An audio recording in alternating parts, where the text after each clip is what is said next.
ದಾನವನಾಧಿಕ ವಿಭವದಲ್ಲಿ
ಸ್ಥಳ.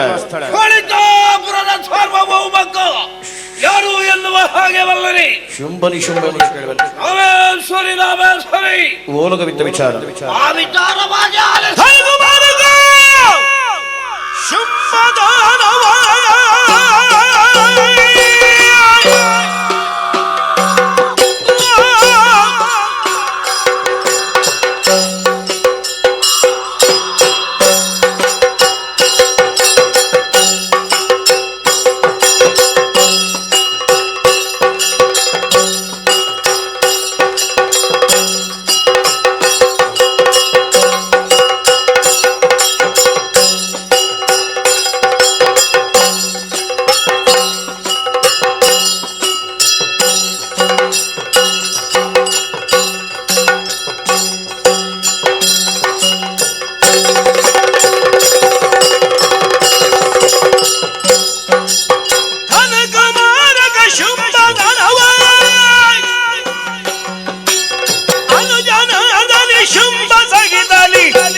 ಪರಾಕ್ರಮದಿಂದ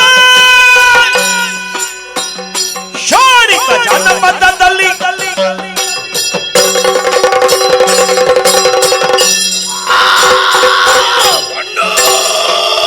ನಿಶುಂಭಾಸುರ ಕಚ್ಚಪ ಬ್ರಹ್ಮನ 13 ಮಂದಿ ಮನದೇರಲ್ಲಿ ಓರ್ವಾಕ್ಯೆಯಾದಂತಹ ಧನುದೇವಿ ಅವಳ ಪಾವನ ಗರ್ಭಾಂಬುದಿಯಲ್ಲಿ ಆವಿರ್ಭಾವಗೊಂಡವರು ಶುಂಭನಿ ಶುಂಭರು ನಾಮಕರು ನಾವು ಇಳೆಯ ಬೆಳಕನ್ನು ಕಾಣುವಂತಹ ಹೊತ್ತಿಗೆ ಪ್ರಪಂಚದೆಲ್ಲೆಡೆಯಲ್ಲೂ ಅಪಶಕುನಗಳೇ ಕಂಡು ಬಂದವಂತೆ.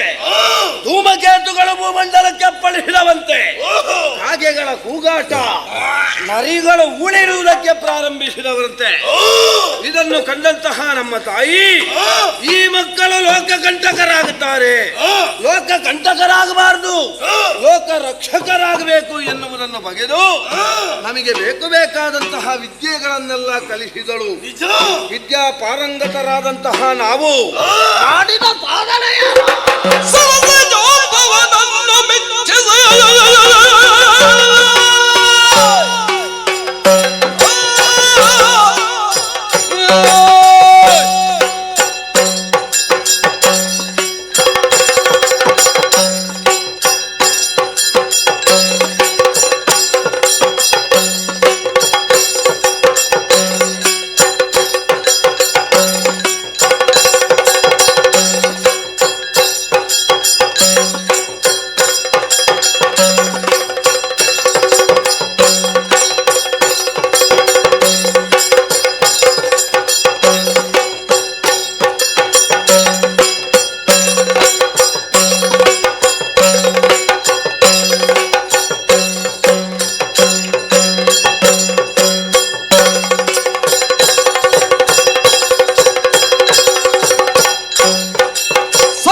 ಶುಂಭರ ಬದುಕು ಹುಟ್ಟಿ ಬೆಳೆದು ಸತ್ತಂತಾಗಬಾರದು ಅನ್ನೋ ಉದ್ದೇಶವನ್ನೇ ಹೊಂದಿ ನೇರವಾಗಿ ಕಾಡನ್ನು ಸೇರಿದೆವು. ತಾರುಣ್ಯದಲ್ಲೇ ಅರಣ್ಯವನ್ನು ಹೇರಿ ಶರಣ್ಯ ಭಾವದಿಂದ ಹಿರಣ್ಯ ಗರ್ಭನನ್ನು ಪ್ರಾರ್ಥಿಸಿ ಅವನ ಕಾರುಣ್ಯಕ್ಕೆ ಒಳಗಾದವರು ನಾವು. ಪ್ರತ್ಯಕ್ಷನಾದ ಬ್ರಹ್ಮದೇವ ಏನು ಬರಬೇಕು ಅಂತ ಕೇಳಿದ. ಹೌದು ಆ ಕಾಲಕ್ಕೆ ಯಾರಿಂದಲೂ ಮರಣಬಾರದ ಹಾಗೆ ವರವನ್ನು ಕೇಳಿದೆವು. ಕನ್ಯಾ ಜೀವಕೋಶ ಸಮುದ್ಭವೆಯಿಂದ ಹೊರತುಪಡಿಸಿ ಅನ್ಯರಿಂದ ಮರಣವಿಲ್ಲ ಎನ್ನುವ ಹಾಗೆ. ಹೌದಣ್ಣ, ಒಂದು ಹೆಣ್ಣಿನ ಕೋಶವೇ ಒಡೆದು ಮತ್ತೊಂದಾಗಿ ಬಂದಾಗ ಶುಂಭನಾದಂತಹ ನಮಗೆ ಮರಣ. ಇದು ಅಜಲಿತ್ತವರ ಹೊರ ಪಡೆದ ನಾವು ಮಾಡಿದ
ಬಂದಳು.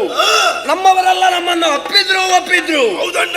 ಮಾತ್ರ ಅಲ್ಲ, ಎಲ್ಲವರು ಹೇಳಿದಂತಹ ಮಾತೇನು, ಈ ಜಾಗಕ್ಕೆ ಬೇರೆ ಯಾರು ಆಗ್ಲಿಕ್ಕಿಲ್ಲ ಮಗ, ನೀವೇ ಆಗಬೇಕು ಎನ್ನುವ ಹಾಗೆ. ಅಸುರ ಕುಲದ ಹಿರಿಯರು ಹೇಳಿದ್ದನ್ನು ವೇದವಾಕ್ಯ ಎನ್ನುವ ಹಾಗೆ ಭಾವಿಸಿ ಕೀಟಾರೋಹಣವನ್ನ ಮಾಡಿಕೊಂಡೆ. ಯುವರಾಜನಾಗಿ ನೀನು, ಮಹಾರಾಜನಾಗಿ ನಾನು ಮಾಡಿದಂತಹ ಸಾಧನೆ ಏನು ಕಡಿಮೆ ಅಲ್ಲ. ಪಾತಾಳದಲ್ಲಿರುವಂತಹ ಪಡಿಶೇಡಿಗಳ ಎಡೆಯನ್ನು ಮೆಟ್ಟಿ ಅಲ್ಲಿರುವಂತಹ ನವನಿಧಿ ಭಂಡಾರವನ್ನು ನಮ್ಮ ಶೋಣಿತೆಯ ಭಂಡಾಗಾರಕ್ಕೆ ಸೇರಿಸಿದೆ. ಮಂಡಲಾಧಿಪರ ಮಂಡೆಯಲ್ಲಿರುವ ಮುಕುಟವನ್ನು ಕಿತ್ತು ಅವರ ದರ್ಪವನ್ನು ಮುರಿದು ಶುಂಭರ ಅಸ್ತಿತ್ವ ಏನು ಎನ್ನುವುದು ತೋರಿಸಿಕೊಟ್ಟೆ. ಹೌದಣ್ಣ. 2 ಲೋಕ ನಮ್ಮ ಸ್ವಾಧೀನವಾಗಿದೆ.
ಮಕ್ಕಳು ನದಿಯಿಂದ ದಿನಕ್ಕೆ ತುಂಬಿ ಬರೀತಾ ಇದ್ದಾರೆ.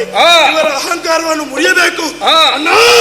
ಅಪ್ಪನೆ ಕೊಟ್ಟಿಂತಾದ್ರೆ ಈಗಲೇ ತಮ್ಮ, ನಾವು ಸ್ವರ್ಗವನ್ನು ಏರಬೇಕು ಎನ್ನುವಷ್ಟರಲ್ಲೇ ಕೋಟಿ ಕೋಟಿ ಸಂಖ್ಯೆಯ ದೈತ್ಯರಲ್ಲ ತಾ ಮುಂದು ಎನ್ನುವ ಹಾಗೆ ಯುದ್ಧಕ್ಕೆ ಸಿದ್ಧರಾಗುತ್ತಾ ಇದ್ದಾರೆ.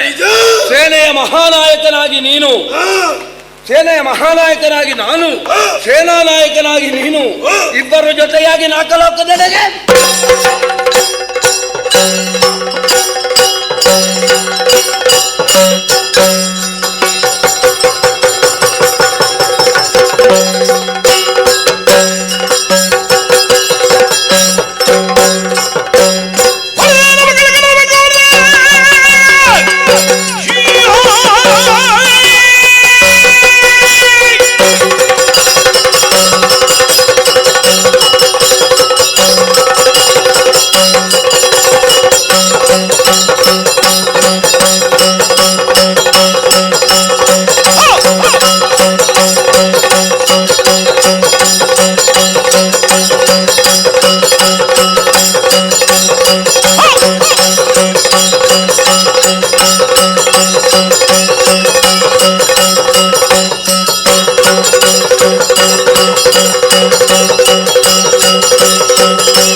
ರಂಬೆ ಸುಖ ಬಯಸಿದಾಗ ಆಯ್ತು. ರಂಬೆಯ ಸುಖ ಹೇಗೆ ಪಡೆಯಬೇಕು ಅಂತ ನಮಗೆ ಗೊತ್ತುಂಟು. ಈಗ ಅಣ್ಣ ತಮ್ಮಂದಿರ ಪೆಟ್ಟಿನ ರುಚಿ ಬೇಕಾ ನಿಮ್ಗೆ? ಬರ್ತೀರಾ?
ಹರ್ಷೋದ್ಗಾರವನ್ನು ಕೇಳಿಸಿದ್ದು ಅವರಿಗೆಲ್ಲ ದೈರೋಕ್ತಿಗಳನ್ನು ಹೇಳಿ ಐರಾವತವನ್ನೇರಿಕೊಂಡು ಕುಲೀಶಧಾರಿಯಾಗಿ ರಣದಾರುಣಿಯಲ್ಲಿ ದಿರಾದವ ಮಘವ ಅರ್ಥವಿಸಿಕೊಂಡಿದ್ದೇನೆ.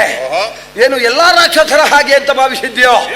ಹಸಿ ಮಾಂಸ ಬಿಸಿ ರಕ್ತ ಹುಳಿಯಿಂದ ಕುಡಿದು ಸಂಸ್ಕಾರ ವಿಹೀನರಾಗಿ ವರ್ತಿಸುವಂತಹ ರಾಕ್ಷಸರ ಜಾತಿಗೆ ಸೇರಿದವನಲ್ಲ ಶುಂಭ. ಸ್ವಲ್ಪ ಆಚಾರ ನಿನಗೆ ಉಂಟು ಅಂತ ನಿನ್ನನ್ನು ನೋಡುವಾಗ ಅರ್ಥ ಆಗ್ತದೆ. ಅನುಕುಮಾರಕ ಶುಂಭದಾನವ ಚೋಳಿತಾಧಿಪನಾಗಿದ್ದೇನೆ. 2 ಲೋಕ ನನ್ನ ಸ್ವಾಧೀನವಾಗಿದೆ. ನಾಕವನ್ನ ಬಿಟ್ಟು ಕೊಡು.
ಬೇಕಾದಷ್ಟು ಕೋಟಿ ಸಂಖ್ಯೆಯ ದೈತ್ಯರನ್ನು ಒಗ್ಗೂಡಿಸಿಕೊಂಡು ಅಮರಲೋಕದ ಮೇಲೆ ಅಭಿಯೋಗವನ್ನು ಮಾಡಿದವನು ನೀನು. ಹೌದು. ಮಾಡಿದಂತಹ ಸಾಧನೆ ಅಮೋಘವಾದುದು, ಅಪರೂಪವಾದುದು.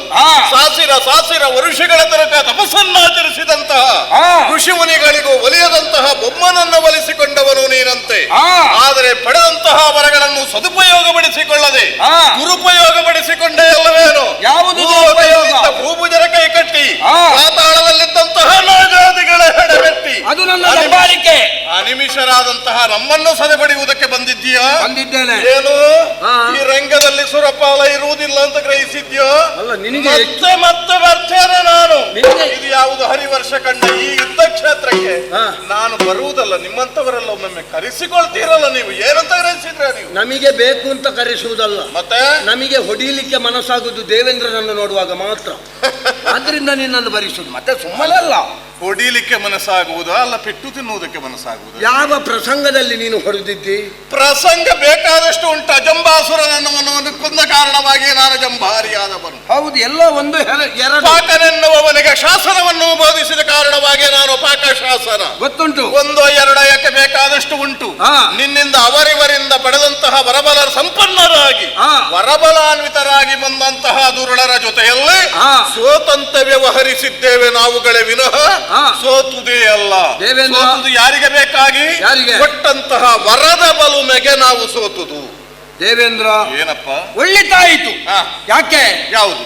3 ಲೋಕದಲ್ಲಿ 2 ಲೋಕವನ್ನು ಸ್ವಾಧೀನಪಡಿಸಿಕೊಂಡಿದ್ದೇನೆ. ಆದರೂ ನನಗೆ ಸಮಾಧಾನ ಇಲ್ಲ. ಯಾಕೆ? ನಾವು ಯಾವ್ದ್ಯಾವ್ದನ್ನು ಗೆದ್ದು ಪ್ರಯೋಜನ ಇಲ್ಲ.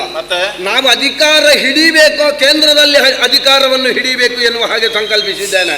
ನೀವು 26 ಮಂದಿ ಒಟ್ಟಾಗಿ ಬಂದ್ರು ಕಷ್ಟ ಸಾಧ್ಯ ಆಯ್ತಾ? ಇರುವುದು ಸುರೇಂದ್ರ ಇಲ್ಲಿ. ಹೌದಾ? ನೀ ಸುರೇಂದ್ರನಾಗು ಅಥವಾ ನರೇಂದ್ರನಾಗು, ನಾನು ಅಸುರೇಂದ್ರ ನೆನಪಿರ್ಲಿ. ಅಸುರರಿಗೆಲ್ಲ ಅವನತಿಯನ್ನು ಕಾಣಿಸುವುದಕ್ಕೆ ಇರುವವ ನಾನು.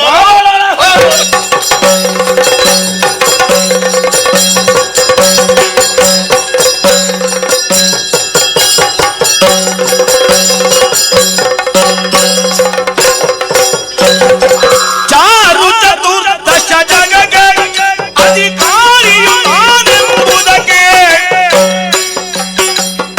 ಓರನೆಡಂದುರಗೊಯ್ಸಿ ಸುರವಾರವನ್ನಾದೆಸ ಗೆಲ್ಲಿಸಿ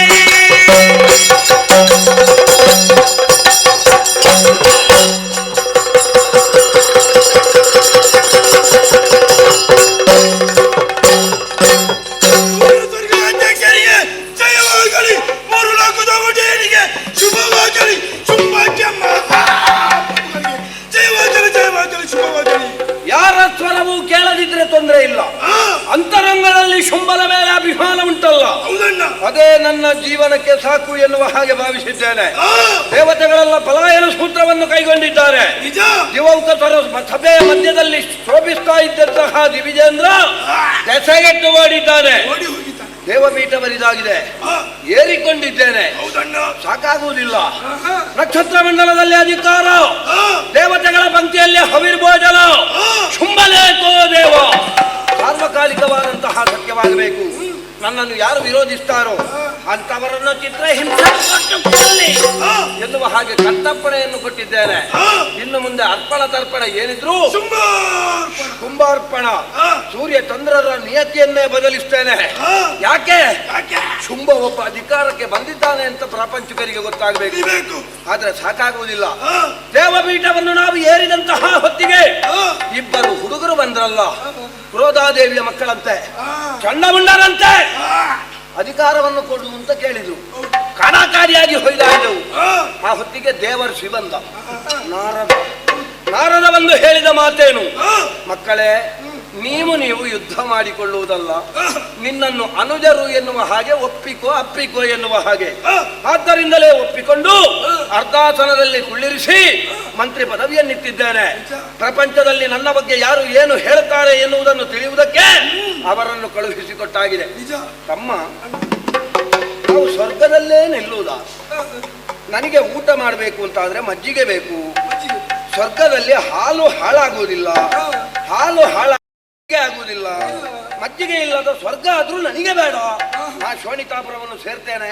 ಇಲ್ಲಿ ನನ್ನದಾದಂತಹ ಒಬ್ಬರ ಪ್ರತಿನಿಧಿಯನ್ನು ನಿಯಮಿಸಿ ಕಾಲ ಕಾಲಕ್ಕೆ ಕಪ್ಪ ಬರಲಿ, ಶೋಣಿತೆಯನ್ನು ಸರಿಕೊಳ್ತಾನೆ.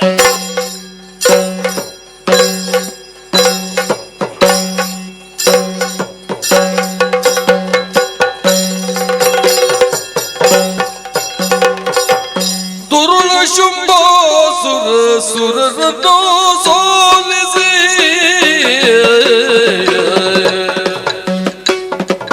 ದುರುಳ ಶುಂಭ ಸುರರನ್ನು ಸೋಲಿಸಿ ಮೆರೆಯುತ್ತಲಿರಲಿ ಆ ದಿನದಿ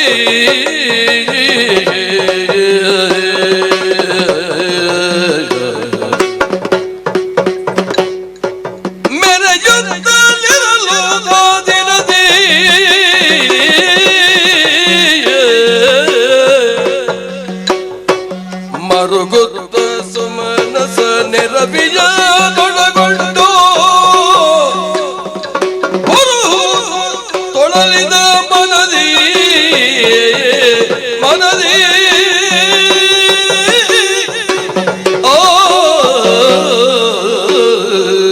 ಆದಂತಹ ಪರಿಭವಕ್ಕೆ ಏನು ದಾರಿ ಎಂಬುದಾಗಿ ಕಾಲವನ್ನು ಕಳೆದು ಅದೆಷ್ಟೋ ಸಮಯವೂ ಸಂದು ಹೋಯಿತು. ಓಹೋ, ಮಹಿಷವದ ಕಾಲದಲ್ಲಿ ಮಾತೆಯೊಂದು ಅಭಯವಾಣಿಯನ್ನು ಕೊಟ್ಟಿದ್ದಾಳೆ. ಕಷ್ಟ ಬಂದ ಕಾಲದಲ್ಲಿ ತುಹಿನಾದ್ರ ತಪ್ಪಲು ಪ್ರದೇಶಕ್ಕೆ ಬಂದು ಏಕೋಧ್ಯಾನದಿಂದ ನನ್ನನ್ನು ಸಂಸ್ತುತಿಸಿದಿರಿ ಎಂದಾದರೆ ಮೈಧೋರಿ ನಿಮ್ಮ ಸಮಸ್ಯೆಯನ್ನು ನಿವಾರಣೆ ಮಾಡ್ತೇನೆ ಎಂಬುದಾಗಿ. ಆದುದರಿಂದಲೇ ಸುರವ್ರಾತವನ್ನೆಲ್ಲ ನರಹಿಕೊಂಡು ಬಂದುದು ಮಣಿದ್ವೀಪ. ಏಕೋಧ್ಯಾನದಿಂದ ಅವಳನ್ನೇ ಸ್ತುತಿಸೋಣ. ಜಯ ಜಯ ಜಯ ಜಯ ಜಯ ಜಯ. ಪೂಜಿಸಿದನು ಮಾಯೆಯ ನಿಜರೆರೆಯ, ಪೂಜಿಸಿದನು ಮಾಯೆಯ ಮೂಜಗವ ಪಾಲಿಸುವ ಮಾತೆಯ ರಾಜರಾಜೇಶ್ವರಿಯ ಚರಣ ಸರೋಜದನುಪಮ ಶಕ್ತಿ ಕಿಂತಿವ ರಾಜನವವಿಧ ಭಕ್ತಿಯಿಂದಲೇ ಪೂಜಿಸಿದನು ಮಾಯೆಯ ನಿಜರೆರೆಯ ಪೂಜಿಸಿದ ಅಮ್ಮ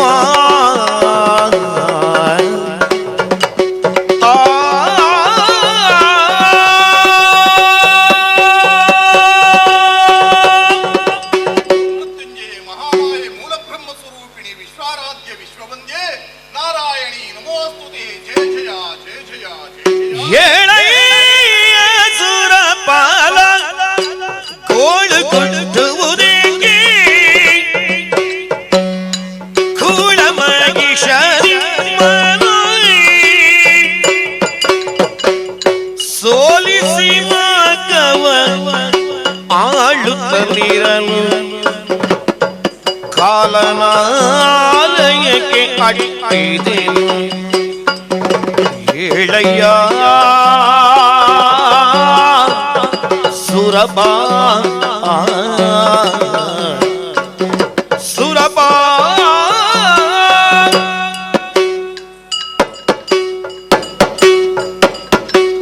ಸುಧರ್ಮ ಸಮಾಜಕ್ಷಣೆ ಜಗದೀಶ್ವರಿ. ದೇವತೆಗಳೇ ಏಳಿ, ಎದ್ದೇಳಿ, ಧೈರ್ಯ ತಾಳಿ. ಧನ್ಯರಾದಿ ದೇವೇಂದ್ರ ಸಮಗ್ರ ದೇವತೆಗಳನ್ನೆಲ್ಲ ಒಡಗೂಡಿಕೊಂಡು ತುಹಿನಾದ್ರಿಗಿರಿಯ ತಪ್ಪಲ ಪ್ರದೇಶಕ್ಕೆ ಬಂದು ನನ್ನನ್ನು ಏಕೋಚಿತ್ತದಿಂದ ಧ್ಯಾನಿಸಿದಾಗ ನಿಮ್ಮ ಭಕ್ತಿಗೆ ಮೆಚ್ಚಿ ಮೈದೋರಿದ್ದೇನೆ. ಆದರೆ ನಿಮ್ಮೆಲ್ಲರನ್ನು ಗಮನಿಸಿದರೆ ಭಯಗ್ರಸ್ತರಾಗಿದ್ದೀರಿ. ಕಣ್ಣಿನಿಂದ ಧಾರಾಕಾರವಾಗಿ ಅಶ್ರುಧಾರೆಯೂ ಸುರಿಯುತ್ತಾ ಇದೆ. ನಿಂತ ನೆಲವೇ ಒದ್ದೆಯಾಗಿದೆ. ಹಾಗಾದ್ರೆ ನಿಮಗೆ ಕಷ್ಟ ಒದಗಿ ಬಂದಿದೆ ಎನ್ನುವುದು ಸ್ಪಷ್ಟವಾಯಿತು. ಯಾರಿಂದ? ಕಿರಿದು ಸಮಯಗಳ ಹಿಂದೆ ತರುಣನಾಗಿರುವಂತಹ ಮಹಿಷ ನಿಮ್ಮನ್ನೆಲ್ಲ ನಾನಾ ರೀತಿಯಲ್ಲಿ ಉಪಟಾಳವನ್ನು ಇರುವಂತಹ ಕಾಲಕ್ಕೆ ಅವನನ್ನ ವಧಿಸಿ ಸುರಲೋಕವನ್ನು ನಿಮ್ಮ ಪಾಲಿಗೆ ಅನುಗ್ರಹಿಸಿದವಳು ನಾನು. ಮತ್ತೆ ಕಷ್ಟ ಒದಗಿ ಬಂತೆ. ಯಾರಿಂದ, ಯಾವಾಗ, ಸಕಲ ವಿಚಾರವನ್ನು ಸನ್ನಿಧಾನದಲ್ಲಿ ಹೇಳಿಕೊಳ್ಳಿ, ಪರಿಹರಿಸಿಕೊಡುತ್ತೇನೆ. ಜನನಿ ಕೀಳ್ಬಿನ್ನ ತನುಜ ಮಹಿಷ ಗೆದ್ದ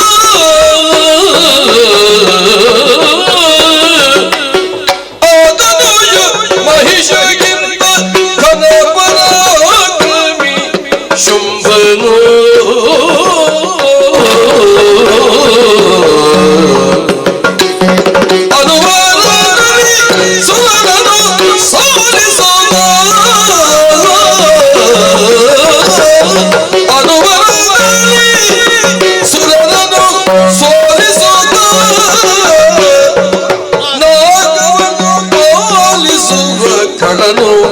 ಕಳನು ಕಳನು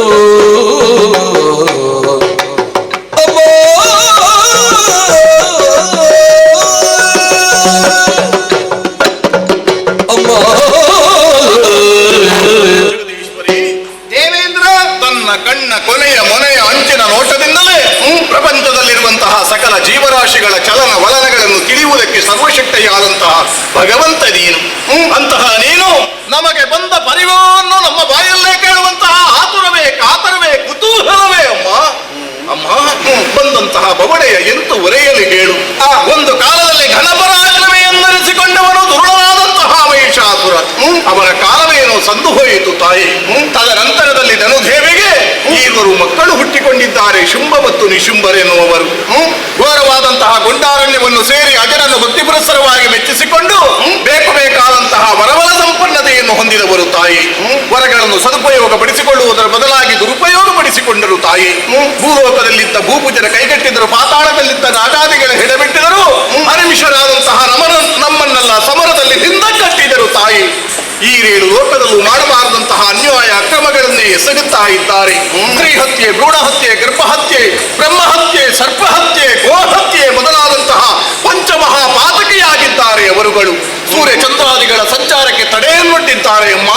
ಧರೆಯಲ್ಲಿ ಧರ್ಮವೆನ್ನುವಂತಹ ಗೋವು ಕಾಲ್ಮರಿದು ತಲಾಶಾಹಿಯಾಗಿದೆ ತಾಯಿ. ಅಧರ್ಮವೆನ್ನುವಂತಹ ವ್ಯಾಘ್ರ ಬಾಯಿದೇರಿದು ಗರ್ಜಿಸ್ತಾ ಇದೆ. ಅಂತಹ ಕಳರನ್ನು ವಧಿಸುವುದರ ಮುಖಾಂತರವಾಗಿ ನಮ್ಮನ್ನು ಉದ್ಧರಿಸಬೇಕಮ್ಮ, ಉದ್ಧರಿಸಬೇಕು. ಕರುಣಿಸುಗಳ ಭಯವನ್ನು ನುಡಿದಳು. ದೇವೇಂದ್ರ ಕರುಣಿಸುವುದರ ಭಯವನ್ನು ನುಡಿದಳು. ಕಿರಿದ ಸಮಯದಿ ಹರಿದು ದೈತ್ಯರ ಕಿರಿದು ಸಮಯದಿ ಹರಿದು ದೈತ್ಯನ ನೆರವೆಯನು ಪೊರೆಯುವೆನು. ನಿಮ್ಮನು ಮರೆಯ ಮಾತಲ್ಲ, ಪೊರೆಯುವೆನು ನಿಮ್ಮನು ಮರೆಯ ಮಾತಲ್ಲ. ಇದು ಮನಸ್ಸಿನಿದವನು ತುಗಿನ ಗಿರಿಯೊಳಗಿರಿಸಿ ನೋಡುವುದನ್ನಲ್ಲಿ ನೀವೆಲ್ಲರೂ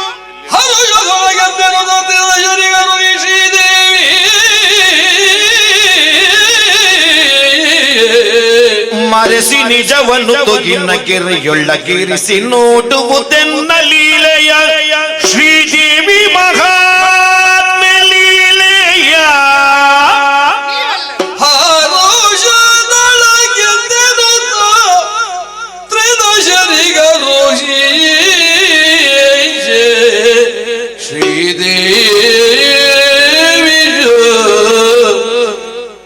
ಕರುಣಿಸು ಬಲ ಭಯ ನುಡಿದಳು.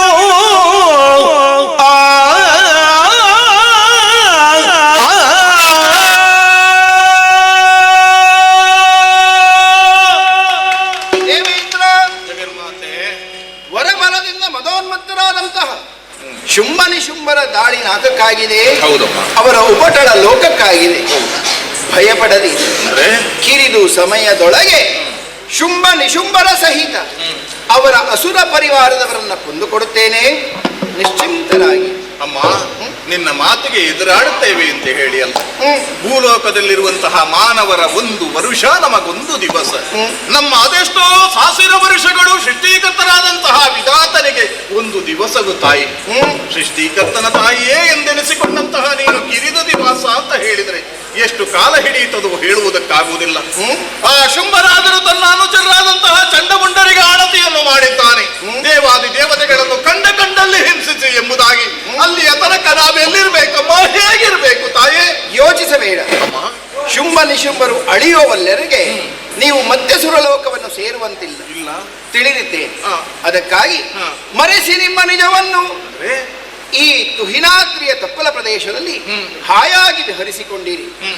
ದೇವಿಯ ಮಹಾತ್ಮೆಯನ್ನ ಹಾಡುತ್ತಾ ಪಾಡುತ್ತಾ ದುರುಳರಾದಂತಹ ರಾಕ್ಷಸರನ್ನು ಕೊಲ್ಲುವ ಬಗೆಯನ್ನು ಕಣ್ಣಾರೆ ಕಾಣುತ್ತಾ ಇಲ್ಲಿಯೇ ಕಾಲಯಾಪನೆಯನ್ನ ಮಾಡಿಕೊಂಡಿರಿ. ನಿರ್ಭೀತಿಯಿಂದಿರಿ. ರೂಪಾಂತರದಿಂದ ಇದ್ದು ದೇವಿ ಮಹಾತ್ಮೆಯನ್ನು ನೋಡಲೇ ಅಮ್ಮ. ಖಂಡಿತ. ಜಯ ಜಯ ಜಯ. ಅಳುವುದು ಮನದಲ್ಲಿ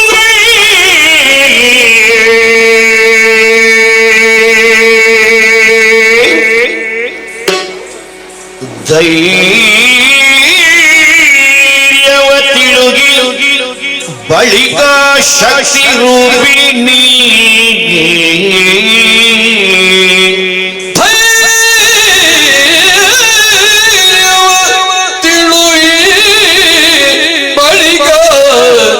ಶಕ್ತಿ ರೂಪಿಣಿ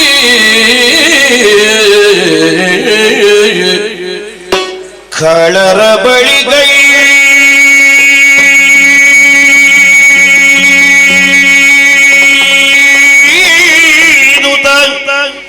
ಗೆಲುವಡೆ ಅಸಾಧ್ಯ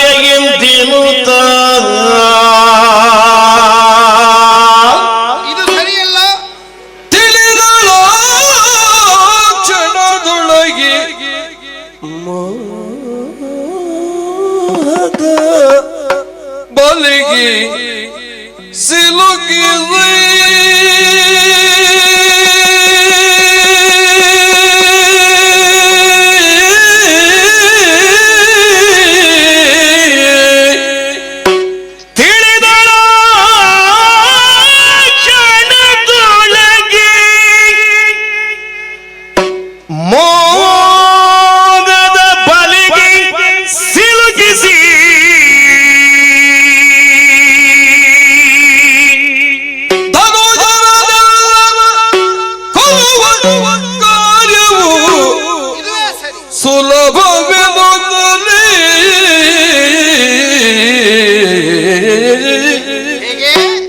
ಧನುಜರೆಲ್ಲರ ಕೊಲ್ಲುವ ಕಾರ್ಯವು ಸುಲಭ ಎನ್ನುತ್ತಲೀ ತನ್ನಯ ಮನದೊಳಗೆ ಎಂದು ಯೋಚಿಸಿ ಮಹಮಾಯಿ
ಸುಂದರಾಗವತಳೆ ಅಂದು ಕೌಶಿಕಿಯ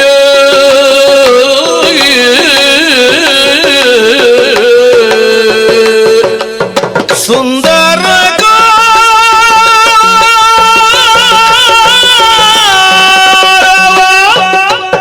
ತಳೆದನೆಂದು ಕೌಶಿಕಿಯ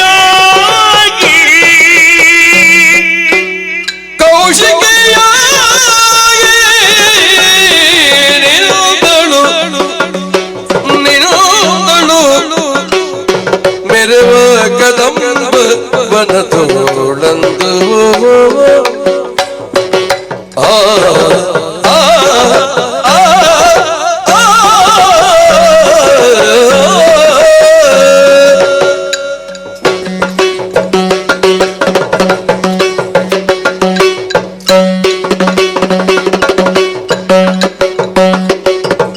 ಸುಂದರಕಾರ ತಳೆದಂದು ಕೌಶಿಕಿಯಾಗಿ ನಿಂದಳು ಮೆರೆವ ಕದಂಬವನ ತುಳ್ಳಂದು ಶ್ರೀದೇವಿಯು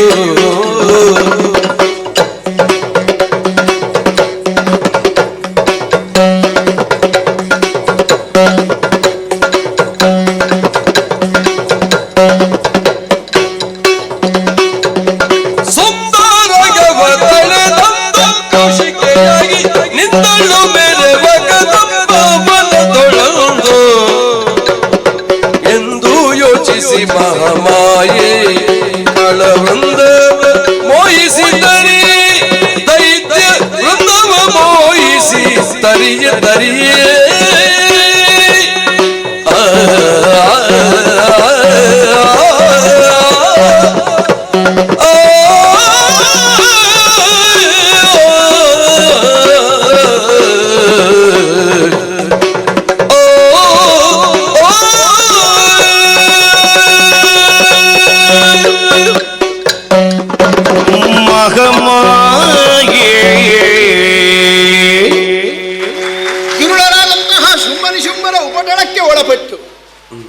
ಅಳುತ್ತಿದ್ದಂತಹ ಸುಮನಸರಿಗೆ ಅಭಯ ಎನ್ನುವಂತಹ ಸೆರಗನ್ನು ಹೊದಿಸಿ ರಕ್ಷಿಸುತ್ತೇನೆ ಮಕ್ಕಳೇ ಎನ್ನುವಂತೆ ನುಡಿದದ್ದಾಯಿತು.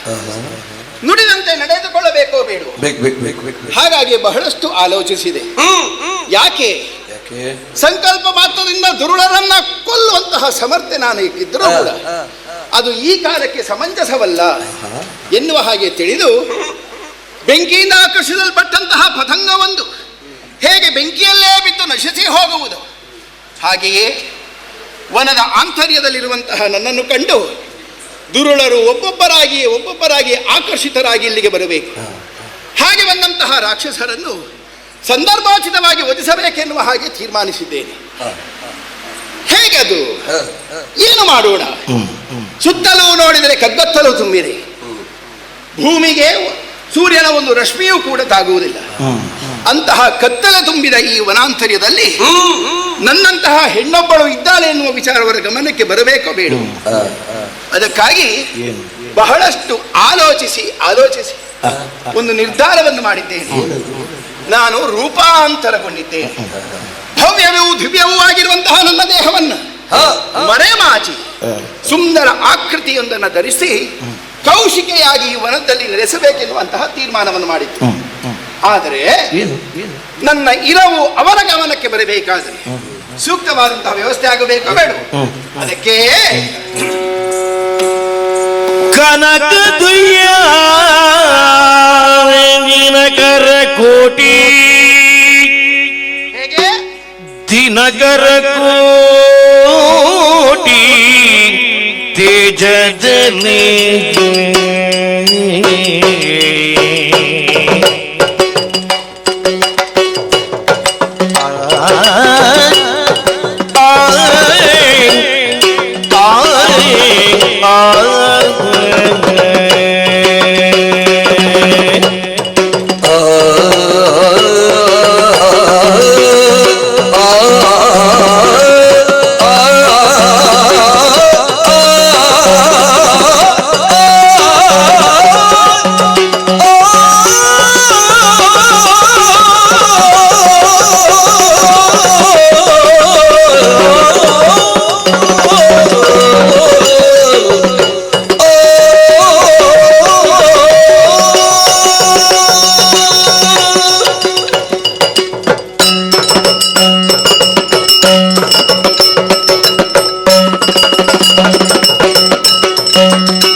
ತನು ಕಾಂತಿಯನು ಬೀರುದಲ್ಲಿ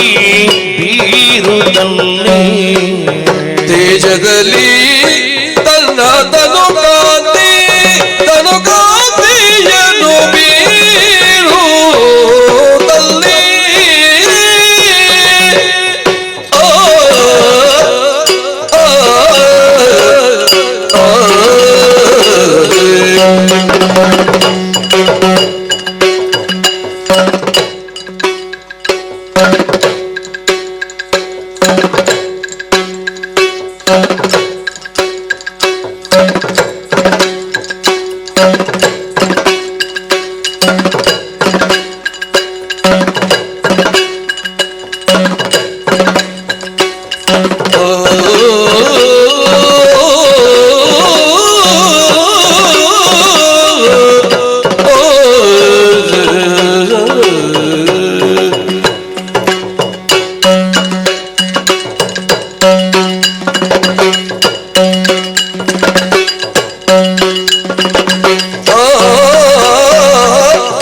ತನು ಕಾಂತಿಯನ್ನು ಬೀರುತ್ತಲೇ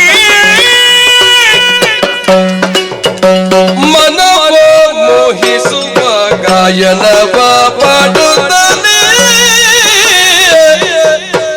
ಮನವ ಮೋಹಿಸುವ ಮನವ ಮೋಹಿಸುವ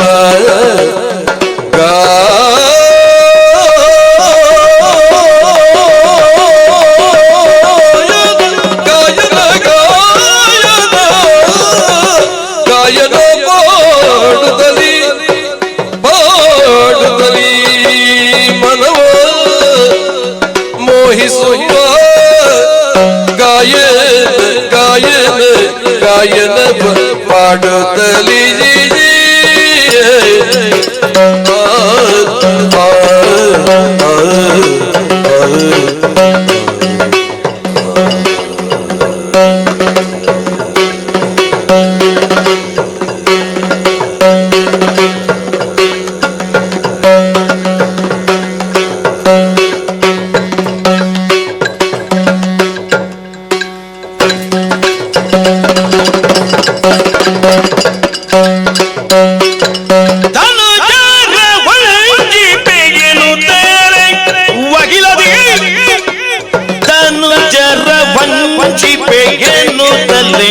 ವಗಿಲದಿ ತನುಜರ ವಂಚಿಪೆಗೇನು ತಲೆ ವಗಿಲದಿ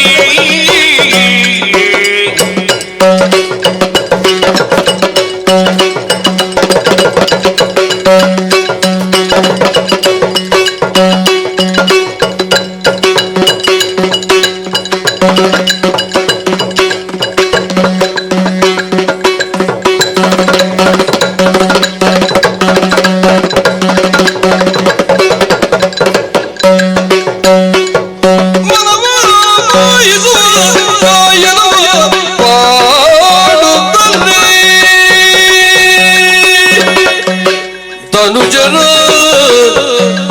ವಂಚಿಸಿ ವಂಚಿಸಿ ವಂಚಿಸಿ ತನುಜರ ವಂಚಿಪೆಯಬದಲೇ ವಹಿಲದಿ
ಆ ವಿಚಾರ ದುರುಳರ ಗಮನಕ್ಕೆ ಬರಬೇಕಿದ್ದರೆ ಯೋಗ್ಯವಾದಂತಹ ವ್ಯವಸ್ಥೆಯಾಗಬೇಕು. ಆಗಲೇ ಹೇಳಿದ ಹಾಗೆ ಸೂರ್ಯನ ಒಂದು ರಶ್ಮಿಯೂ ಕೂಡ ಈ ಭೂಮಿಯನ್ನು ಸ್ಪರ್ಶಿಸುವುದಿಲ್ಲ. ಕಗ್ಗತ್ತಲು ತುಂಬಿದಂತಹ ಈ ಕಾನನಲ್ಲಿ ಕೋಟಿ ಸೂರ್ಯರೇ ಧರೆಗಿಳಿದು ಬಂದರೆನ್ನುವಂತೆ ಭಾಸವಾಗಬೇಕು. ಹಾಗಾದ್ರೆ ಏನು ಮಾಡೋಣ? ಅದಕ್ಕಾಗಿ ನನ್ನ ತನುಕಾಂತಿಯನ್ನೇ ಹೆಚ್ಚಿಸಿಕೊಂಡಿದ್ದೇನೆ. ಆ ಪ್ರಭೆಯನ್ನು ವನದ ಎಲ್ಲೆಡೆ ಪಸರಿಸಿದ್ದೇನೆ. ಈ ತನುಕಾಂತಿಯವರ ಕಣ್ಣಿಗೆ ಕುಕ್ಕಿದಾಗ ಇದರ ಮೂಲ ಸ್ಥಾನ ಯಾವುದು ಎಂದು ಹುಡುಕಿಕೊಂಡು ಬರಲಾರದೆ ಖಂಡಿತವಾಗಿಯೂ ಬಂದೇ ಬರುತ್ತಾರೆ. ಅಷ್ಟೇ ಸಾಕಾಗುವುದಿಲ್ಲ. ವ್ಯಕ್ತಿಯೋರ್ವನು ಪ್ರಾಣಿಯೊಂದು ಒಂದು ವಸ್ತುವಿನಡೆಗೆ ಸಂಪೂರ್ಣವಾಗಿ ಆಕರ್ಷಣೆಯಾಗಬೇಕಾದ್ರೆ ಪಂಚೇಂದ್ರಿಯಗಳು ಕ್ರಿಯಾಶೀಲವಾಗಬೇಕು. ಕಣ್ಣಿಗೇನೋ ಕೆಲಸ ಕೊಟ್ಟೆ, ಮೂಗಿಗೆ ಹೌದು ನನ್ನ ತನುಗಂಧವನ್ನು ಅದು ಮಾರುತನ ಕೈಗೊಪ್ಪಿಸಿ ಎಲ್ಲೆಡೆ ಪಸರಿಸುವಂತೆ ಆಜ್ಞಾಪಿಸಿದ್ದೇನೆ. ಈ ತನುಗಂಧವನ್ನು ಅವರು ಮೂಸಿದಾಗ ಇದರ ಮೂಲವನ್ನು ಹುಡುಕಿಕೊಂಡು ಖಂಡಿತ ಇಲ್ಲೇ ಬಂದೇ ಬರುತ್ತಾರೆ. ಇನ್ನು ಕಿವಿ ಕರ್ಣಾನಂದಕರವಾದಂತಹ ಶುಶ್ರಾವ್ಯವಾದಂತಹ ಹಾಡನ್ನು ಹಾಡಬೇಕು. ಕೈಯಲ್ಲಿ ವೀಣೆಯನ್ನು ಹಿಡಿದು ಅಥವಾ ತಂತೆಗಳನ್ನು ಮೀಟುತ್ತಾ ಹಾಡನ್ನು ಹಾಡಿದಾಗ ಈ ಹಾಡಿನ ಮೂಲವನ್ನು ಹುಡುಕಿಕೊಂಡು ದುರುಳರು ಇಲ್ಲಿ ಬರಲಾರರೆ ಖಂಡಿತವಾಗಿಯೂ ಬಂದೇ ಬರುತ್ತಾರೆ. ಹಾಗೆ ಬಂದಂತಹ ದುರುಳರು ನನ್ನ ಅತಿಶಯವಾದಂತಹ ಸೌಂದರ್ಯವನ್ನು ಕಂಡು ಆಕರ್ಷಿತರಾಗಿ ನನ್ನನ್ನು ಸ್ಪರ್ಶಿಸುವುದಕ್ಕೆ ಬಂದಾಗ ಅದಕ್ಕೆ ಅವಕಾಶ ಇಲ್ಲ, ಅವರನ್ನು ವಂಚಿಸಿ ಸರಿಯಬೇಕು ಎನ್ನುವಂತಹ ನಿರ್ಧಾರವನ್ನು ಕೈಗೊಂಡಿದ್ದೇನೆ. ಎಲ್ಲವೂ ಸರಿ. ಆದರೆ ಸುತ್ತಲೂ ದೃಷ್ಟಿ ಹಾಯಿಸಿ ನೋಡಿದರೆ ನನ್ನಂತಹ ಯೋಗ್ಯತಾವಂತರಿಗೆ ಕುಳಿತುಕೊಳ್ಳುವುದಕ್ಕೆ ಯೋಗ್ಯವಾದ ಸ್ಥಳ ಬೇಕೋ ಬೇಡ? ಎಲ್ಲಿದೆ ಸ್ವಾಮಿ? ಎಲ್ಲಿ ಕುಳಿತುಕೊಳ್ಳುವುದು? ಹಾ ಹಾ ಹಾ ಹಾ ಸಂಕಲ್ಪಿಸಿದ್ದೇ ತಡ. ದೇವತೆಗಳೆಲ್ಲರೂ ಒಂದಾಗಿ ಅದೋ ಅದೋ ಅದೋ ಅದೋ ಅದೋ ಕನಕದ ಉಯ್ಯಾಲೆಯನ್ನೇ ಧರೆಗಿಳಿಸಿದ್ದಾರೆ. ಇದನ್ನು ಸರಿಯಾಗಿ ಗಮನಿಸಿ ನೋಡಿ. ಆದಿ ಮಧ್ಯ ಅಂತ್ಯ ರಹಿತವಾದಂತಹ ಉಯ್ಯಾಲೆ. ಈ ಉಯ್ಯಾಲೆ ಯಾಕಾಗಿ ಬಂತು ಅಂತ ಕೇಳಿದ್ರೆ ದುರುಳರನ್ನು ಸಂಹರಿಸುವಲ್ಲಿ ತಾಯಿಗೆ ಅನುಕೂಲವಾಗಿರಲಿ ಎಂದು ಹಾಗೆ ದೇವತೆಗಳೇ ಸಲ್ಲಿಸಿದಂತಹ ಉಯ್ಯಾಲೆ. ಆ ಉಯ್ಯಾಲೆಯಲ್ಲಿ ಕುಳಿತುಕೊಳ್ಳುತ್ತೇನೆ, ಕೈಯಲ್ಲಿ piಡಿದಿರುವಂತಹ ವೀಣೆಯನ್ನು ನುಡಿಸುತ್ತೇನೆ, ಹಾಡನ್ನ ಹಾಡುತ್ತೇನೆ. ದುರುಳರು ಯಾವಾಗ ಇತ್ತ ಕಡೆ ಬರುತ್ತಾರೆ ಎನ್ನುವ ನಿರೀಕ್ಷೆಯಲ್ಲ